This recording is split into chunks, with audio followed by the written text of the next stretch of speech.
Kaavassa meillä on Tenorannalla 7 eri tasoista lomamökkiä vuokrattavana kalastajille ja muille matkailijoille.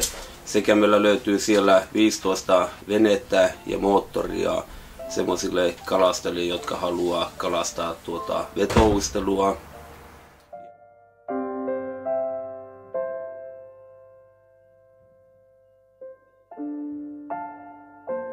Utsjoen keskustan tuntumassa Camping Lapinkylässä on yhteensä 13 mökkiä mökkivuokrattavana. Lisäksi meillä tällä Lapinkylän alueella on matkailuautopaikkoja 12 ja telttapaikkoja 20 ja lisäksi 2 saunaa ja vastaanottorakennusta.